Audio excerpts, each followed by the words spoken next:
Howdy ladies and gentlemen, today we're doing a bit of a maintenance thing. We are going to tighten up the steering head bearings.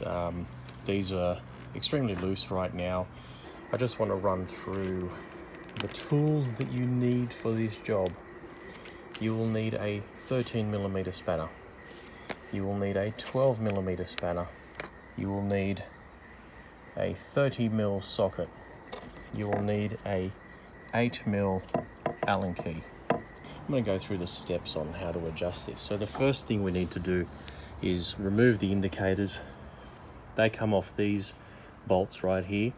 Now this bolt, it'll have another nut that holds the indicator stalk on, or indicator mount I should say, the bracket.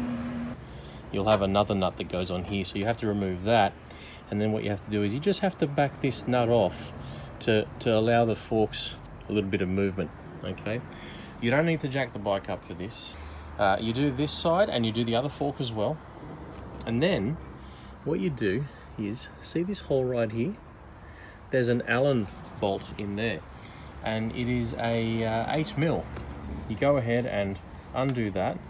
That allows you then to make your adjustments with this nut here. So unlike a lot of newer bikes, specifically Japanese motorcycles, you'll have a castellated nut on the bottom here which preloads the tension on the steering head bearings at the bottom, at the top. For the Royal Enfield Classic 500, you tighten and loosen off this nut because the top triple clamp is actually this nacelle. Okay, this whole entire thing here. Your forks go right up the top here, and you undo these as well. Now some of the newer bikes have Allen bolts. I don't know what they are, but the older models like this, you have flat blades. So I've backed those off already as well. Next thing we're going to do is put our socket on here. Now this is a 30mm socket. Alright, so I'm losing a bit of light here, so I'm going to go ahead and tighten this up. Now what I want to do is I'm going to put this socket on, and I want to push backwards.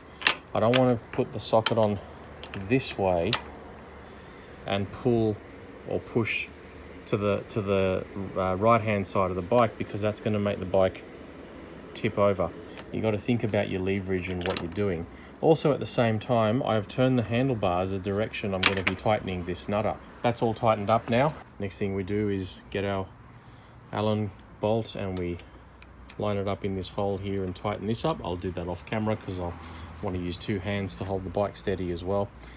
Finally, we will tighten up these two screws here, and then we'll put the those nuts here. We'll tighten them up so they're the lower triple or the middle triple clamp nut that'll bolt down to the fork tube inside here. If you're seeing little like snowflakes falling, they're not snowflakes. They're doing some back burning while the weather is nice and cool, and this is ash falling from the sky. I'm going to go ahead and tighten up this 8mm Allen bolt, and we'll nip things up, go for a little test ride, and make sure everything's cool.